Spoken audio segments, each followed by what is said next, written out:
বন্ধুরা, আজকে আমি এসে গেছি হচ্ছে ক্লাস 10-এর যে দ্বিতীয় চ্যাপ্টার গ্যাসের আচরণটা নিয়ে। আমি গ্যাসের আচরণের বেশ কিছু অঙ্ক মাধ্যমিক হচ্ছে, এখন চলছে, তো তাদের জন্য আমি গ্যাসের আচরণের বেশ কিছু অঙ্ক এনেছিলাম। এবার আমি চ্যাপ্টারটা পুরো একদম টোটালি একটা একটা করে মানে অল্প অল্প করে দেখাবো। তো গ্যাসের আচরণ যেটা, সেখানে প্রথমে কি আছে দেখো। প্রথমে আছে হচ্ছে গ্যাসের চাপ কাকে বলে। চাপ কি আমরা জানি, চাপ হচ্ছে একক ক্ষেত্রবলে প্রযুক্ত যে বল তাকেই আমরা চাপ বলি, এটা আমরা জানি। আর গ্যাসের চাপ কি, গ্যাস একক ক্ষেত্রফলে যে চাপ প্রয়োগ করে সেটাই গ্যাসের চাপ।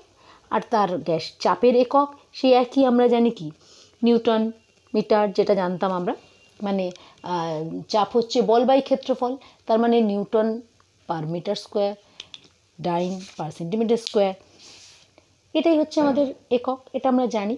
এইবার যেটা এই চ্যাপ্টারে মেন যেটা আছে সেটা হচ্ছে যে এই যে গ্যাসের যে চাপ, সেটা আমরা কিভাবে নির্ণয় করব। আমরা জানি বায়ুর চাপ নির্ণয় করা হয় ব্যারোমিটার যন্ত্র দিয়ে।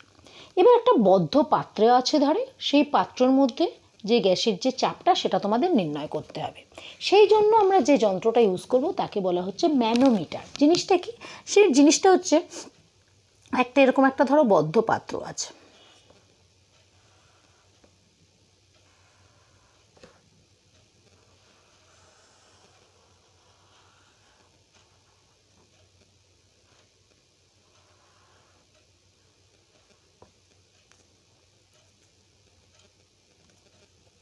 আগেই বলি আমি আঁকতে একদমই পারি না, কাজে আঁকাটা একটু, তোমরা সবাই অনেকে ভালো আঁকো, আঁকা শেখো, আমি একদমই আঁকতে পারি না, তাও চেষ্টা করছি। এটা একটা কাচের পাত্র যার মুখটা কিন্তু বন্ধ করা আছে, ঠিক আছে, এরকম একটা ইয়ে দিয়ে বন্ধ করা আছে, এবং এই পাত্রের এইখানে একটা নল, কাচের নল এইভাবে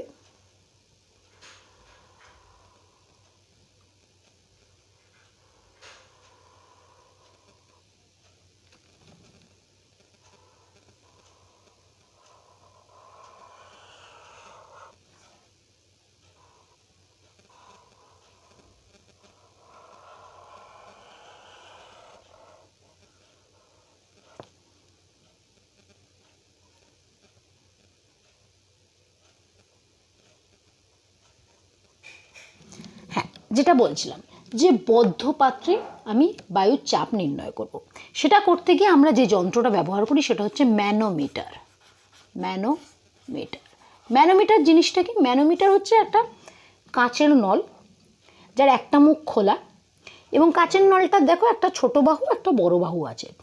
এই যে ছোট বাহুটা, সেই ছোট বাহুটা যে পাত্রে বায়ুর চাপ নির্ণয় করব সেই পাত্রের সাথে যুক্ত। আমি এই একটা পাত্র নিয়েছি, এর ভেতরে যে বায়ুর যে চাপটা আছে আমি নির্ণয় করব। তো এই ছোট বাহুটা সেই পাত্রটার সাথে যুক্ত, আর বড় বাহুটা যেটা আছে তার এই মুখটা কিন্তু খোলা, তার মানে এখান থেকে বায়ুমণ্ডলীয় চাপ পড়ছে। আর এই কাচের নলটার মধ্যে পারদ দেওয়া আছে, ঠিক আছে, এই এই লেভেলে দুটো উচ্চতার পারদ দেওয়া আছে।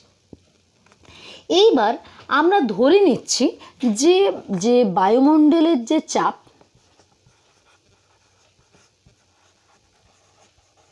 এটা হচ্ছে P0, ঠিক আছে, আর বদ্ধ পাত্রের যে চাপ সেটা P1, ঠিক আছে, হলো। এইবার যখন এরকম রাখা আছে, আমাদের তিনটে কন্ডিশন হতে পারে, ঠিক আছে। এখানে ধরো এই বিন্দুটাকে আমি এ আর এটাকে বি বিন্দু রেখি, দুটো অনুভূমিক বিন্দুতে এই যে অনুভূমিক তল, এখানে পারদের লেভেলটা কিন্তু একই আছে, ঠিক আছে। তাহলে এই যে ঘটনা, এই যে এইটা এরম যে আমার লাগানো হলো, এবার আমাদের কি কি কন্ডিশন হতে পারে দেখো, তিনটে কন্ডিশন হতে পারে। এক নম্বর কন্ডিশন যেটা, সেটা হচ্ছে পারদের এই যে পারদটা রাখা আছে এটা দিয়ে কিভাবে বোঝাবে বলতো, ধরো যেদিকের বায়ুর চাপটা বেশি হবে তার অপর দিকের পারদটা অপর দিকে উঠে যাবে, ঠিক আছে, এটাই হচ্ছে ব্যাপার। তো এখানে কি কন্ডিশন হতে পারে, যদি এই বদ্ধ পাত্রের বায়ুর চাপ আর এইখানে যে বায়ুমণ্ডলের বায়ুর চাপ যদি সমান হয়, তাহলে কি হবে, এই যে এ আর বি বিন্দুতে যে পারদের লেভেলটা যেরকম ছিল সেরকমই থাকবে। তাহলে প্রথম একটা কন্ডিশন হতে পারে যে P1 = P0, মানে যেখানে বায়ুমণ্ডলীয় চাপ আর বদ্ধ পাত্রে বায়ুর চাপ সমান। আবার এরকমও তো হতে পারে যে সেকেন্ড কন্ডিশন এটা হতে পারে যে এই যে বদ্ধ পাত্র মানে হচ্ছে P1, এটার চাপটা বেশি।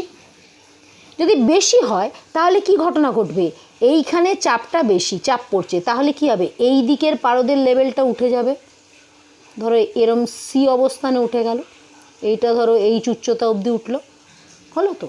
তাহলে কি ঘটনা ঘটবে, তাহলে হবে আমাদের কি হবে, আমার বদ্ধপাত্রে বায়ুর চাপ কি P1, সেটা কার কার সাথে আমরা আগেই পড়েছি, ক্লাস 9-এই কিন্তু পড়েছি যে যে কোনো একটা বিন্দুতে চাপ কত হয়, HDG।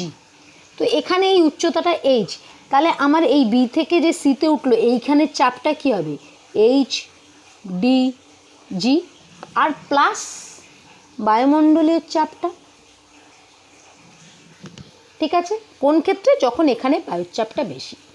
আর একটা ঘটনা ঘটতে পারে 3 নম্বর, যেখানে এইখানে বাইরের যে বায়ুমণ্ডলীয় চাপটা সেটা বেশি, এইখানটায় ঠেলে সে এখানে তুলে দিচ্ছে, মানে এই দিকে পারদের ইয়েটা উঠে যাচ্ছে ধরো। সেক্ষেত্রে কি হতে পারে, সেক্ষেত্রে হতে পারে যে আমার বললাম P0টা গ্রেটার দেন P1 হতেই পারে। তাহলে সেক্ষেত্রে আমার রাশিমালাটা কি হবে, সেক্ষেত্রে আমার রাশিমালাটা হবে হচ্ছে P1, এটাও ধরো H ধরছি, আমার সেক্ষেত্রে রাশিমালাটা কি হবে যে P0 ইকুয়াল টু হচ্ছে P1 প্লাস HDG। তাহলে আমার P1 কি হবে, P1 হবে হচ্ছে P0 মাইনাস HDG। বোঝা গেল। তাহলে আমার এইভাবে আমরা কিন্তু যে কোনো বদ্ধ পাত্রে বায়ুর চাপটা মাপতে পারবো। এখানে 3টে ঘটনা ঘটছে, এক যদি দুটোতেই বাইরের বায়ুমণ্ডলীয় চাপ আর বদ্ধ পাত্রে বায়ুর চাপ সমান হয় তাহলে P1 আর P0 সমান হবে। যদি বদ্ধ পাত্রে বায়ুর চাপ বেশি হয় তাহলে P1 হচ্ছে HDG প্লাস P0, আর যদি বায়ুমণ্ডলীয় চাপটা বেশি হয় তাহলে হবে P1 হচ্ছে P0 মাইনাস HDG। এই হলো আমাদের যে কোনো জায়গার বদ্ধ পাত্রে বায়ুর চাপ মাপবে। এরপরে এইখানে যা আছে সেখানে হচ্ছে কিছু সূত্র আছে। প্রথম হচ্ছে বয়েলের সূত্র। বিজ্ঞানী বয়েলের সূত্র, তিনি কি বলেছিলেন এবং কি বিষয় সূত্রটা, সেটা এবার আমাদের জানতে হবে।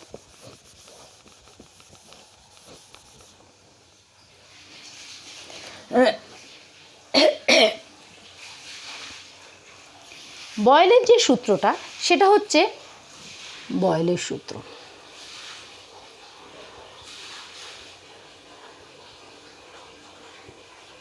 এটা হচ্ছে চাপের সঙ্গে আয়তনের সম্পর্ক, চাপ ও আয়তনের সম্পর্ক।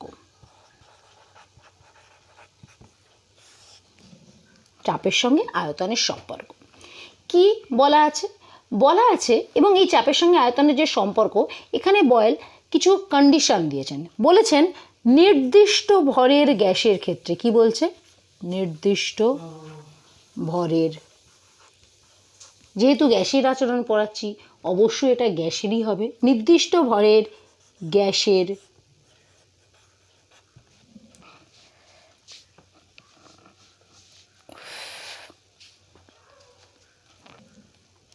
ক্ষেত্রে, তার মানে ভর নির্দিষ্ট ভরের গ্যাসের ক্ষেত্রে কি বলা হয়েছে, যে গ্যাসের আয়তন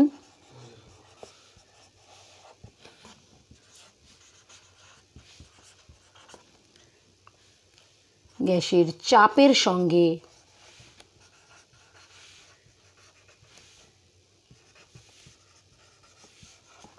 ব্যস্তানুপাতে পরিবর্তিত হয়।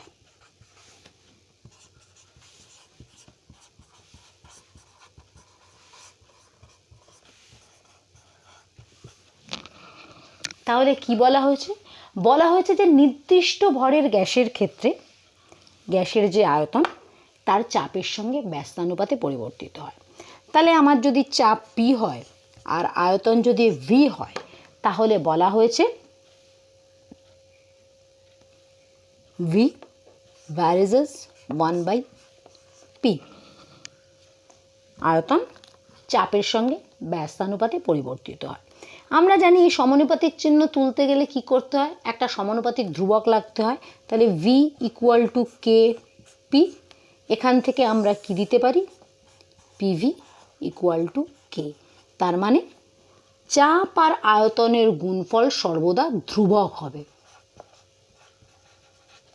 ঠিক আছে, তার মানে যদি কোনো ক্ষেত্রে চাপ বেশি হয় তাহলে আয়তনটা কমতে হবে, কারণ ধ্রুবক তো, দুটোর গুণফল যখন ধ্রুবক হয় মানে কনস্ট্যান্ট হয়, তখন একটা যদি বাড়ে আরেকটাকে কমতেই হবে, না হলে তো ধ্রুবক হবে না, তাই না? তো তাহলে আমি বয়েলের সূত্র থেকে কি পেলাম, পিভি ইকুয়াল টু কে। ঠিক আছে, এইবার এই যে বয়েলের সূত্র, এই বয়েলের সূত্রের ব্যবহারিক প্রয়োগ বা এই সূত্র দিয়ে ব্যাখ্যার কি আছে বলো তো? খুব একটা কমন প্রশ্ন আছে যে পুকুরের তলদেশ থেকে যখন বায়ুর বুদবুদ ওপরে উঠে আসে তখন সেটা আয়তনে বাড়ে কেন? এটা কিন্তু এই বয়েলের সূত্র দিয়ে ব্যাখ্যা করা যায়। কারণ আমরা বয়েলের সূত্রে কি পেয়েছি, চাপ আর আয়তনের গুণফল সর্বদা ধ্রুবক। তার মানে চাপ যদি বাড়ে আয়তন কমবে, চাপ যদি কমে আয়তন বাড়বে। তাহলে পুকুরের তলদেশ থেকে বায়ুর বুদবুদ ওপর দিকে উঠছে, তার আয়তনটা বৃদ্ধি পাচ্ছে। তার মানে আয়তন বৃদ্ধি পাচ্ছে মানে কি, তার মানে সেখানে চাপটা কমছে, কারণ চাপ আর আয়তন তো ব্যস্তানুপাতে। তার মানে পুকুরের তলদেশে আমার বায়ুর চাপটা কম ছিল বলে তার পুকুরের তলদেশে আমার আয়তনটা বাড়ছে, তো আমার আয়তনটা বাড়ছে, তার মানে আয়তন বাড়বে কখন, যখন চাপটা কম হবে। তার মানে পুকুরের যে তলদেশে যখন বায়ুর বুদবুদটা ছিল তখন চাপটা বেশি ছিল, তাই আয়তনটা কম ছিল। যত বায়ুর বুদবুদটা উপরে উঠছে তখন তার চাপটা কমছে আর আয়তনটা বাড়ছে। ওই জন্য বায়ুর বুদবুদটা যত ওপর দিকে উঠছে তার চাপটা কমছে, আয়তনটা তার বাড়ছে, তাই বায়ুর বুদবুদের আকারটা বৃদ্ধি পাচ্ছে। এটাই হচ্ছে ব্যাখ্যা। আর একটা খুব কমন প্রশ্ন হয়, সেটা হচ্ছে যে একটা বেলুনে, ধরো বেলুনটাকে তুমি ফোলাচ্ছ, ঠিক আছে, তাহলে সেখানে কি আমাদের বয়েলের সূত্র প্রযোজ্য হবে? হবে না।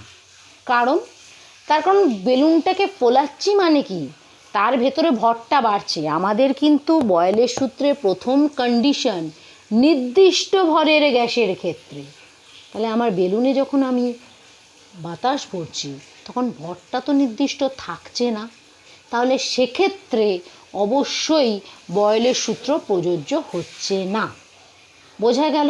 তাহলে এটা হচ্ছে কিন্তু বয়েলের সূত্র থেকে দুটো খুব কমন প্রশ্ন, যে এক হচ্ছে ওই পুকুরের তলদেশ থেকে বুদবুদ ওপরে উঠলে কেন আয়তন বাড়ে, আর বেলুনে তুমি হাওয়া ভরছো তাহলে সেক্ষেত্রে বয়েলের সূত্র প্রযোজ্য হবে কি না। এইবার বয়েলের সূত্রে এই যে পি আর ভি এর লেখচিত্রটা খুব আসে, লেখচিত্রের প্রকৃতিটা কীরকম হয় কি হয় দেখো আমি বলে দিচ্ছি। সেটা হচ্ছে যে পি আর ভি যে লেখচিত্র,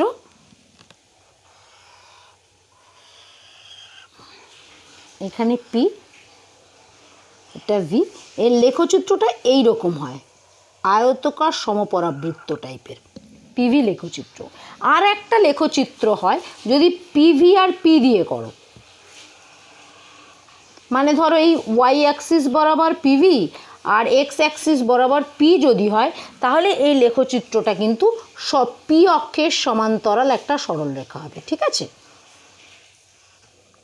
এইটা হবে এরকম, পি অক্ষের সমান্তরাল একটি সরলরেখা। এই দুটো কিন্তু লেখচিত্র, এই লেখচিত্র দুটো আসে যে পিভি বয়েলের সূত্রে পিভি লেখচিত্রের প্রকৃতি কীরূপ, বা পিভি বা পিভিপি এটার লেখচিত্রের প্রকৃতি কীরূপ, না এটা হচ্ছে আয়তাকার সমপরাবৃত্ত আর এটা হচ্ছে পি অক্ষের সঙ্গে সমান্তরাল একটা সরলরেখা। এই হচ্ছে ব্যাপার। আর বয়েলের সূত্র, তাহলে প্রযোজ্য বয়েলের সূত্রে আমাদের কনস্ট্যান্ট কি থাকছে, বয়েলের সূত্রে আমাদের কনস্ট্যান্ট হচ্ছে নির্দিষ্ট ভর, আর একটা আছে নির্দিষ্ট উষ্ণতা। ঠিক আছে, এই যে গ্যাসের বয়েলের সূত্রের কনস্ট্যান্ট যেটা বা ধ্রুবক বলতে পারো, সেটা হচ্ছে এম আর টি। নির্দিষ্ট ভর এবং নির্দিষ্ট উষ্ণতাটাও কিন্তু বলতে হবে। নির্দিষ্ট ভর এবং নির্দিষ্ট উষ্ণতায় যে কোনো গ্যাসের আয়তন তার চাপের সঙ্গে ব্যস্তানুপাতে পরিবর্তিত হয়। তাহলে ধ্রুবক হচ্ছে এমআরটি, আর চলরাশি কোনটা? ভিআরপি। ঠিক আছে, এইটাও কিন্তু প্রশ্নে আসে অনেক সময় যে বয়েলের সূত্রে ধ্রুবক কী আর বয়েলের সূত্রে চলরাশি কী, এবং বয়েলের সূত্রের লেখচিত্রগুলো এইটা। বোঝা গেল? তো আমি এর পরের দিন চার্লসের সূত্র এবং তার আমি অল্প অল্প করে করতে চাইছি, আমি একবারে বেশি বেশি দিতে চাইছি না, কারণ তোমরা অল্প অল্প করে শেখো, অল্প অল্প করে বোঝো জিনিসগুলো, তাহলে ক্লিয়ার হয়ে যাবে। আমি আজকে তাহলে তোমাদের কি কি করালাম, বায়ুর চাপ কাকে বলে এবং বদ্ধ পাত্রে বায়ুর চাপ কীভাবে ম্যানোমিটার দিয়ে কিভাবে মাপবে, সেই সঙ্গে বয়েলের সূত্রটা বললাম, বয়েলের সূত্রের যে লেখচিত্রগুলো সেগুলো কীরকম হয়, এবং বয়েলের সূত্র দিয়ে ব্যাখ্যা, যেটা যে পুকুরের তলদেশ থেকে উঠছে আর বেলুনে আমি হাওয়া ভরছি, তাহলে বয়েলের সূত্র প্রযোজ্য কিনা, বয়েলের সূত্রের ধ্রুবক কে কে এবং বয়েলের সূত্রের চলরাশি কে কে। মোটামুটি অল্পই পড়িয়েছি, এই অল্প অল্প অল্প করে দেখো, আমার মনে হয় না খুব একটা অসুবিধা হবে বলে। পরের দিন আমি চার্লসের সূত্র, এবং কারণ চার্লসের সূত্রটা একটু বেশি আছে, বড় আছে, তার সাথে অনেক কিছু আছে, তো আমি সেটাকে করার চেষ্টা করব। তো আবার দেখো তোমাদের ভিডিওটা কেমন লাগছে, ভিডিওগুলোকে লাইক শেয়ার কমেন্ট করো, আর কি দেখতে চাও, কোন কোন চ্যাপ্টারটা করতে চাও, বা কোনো যদি কোয়ারিজ থাকে অবশ্যই আমাকে কমেন্টে জানাবে। তো আজকে আসি, টাটা।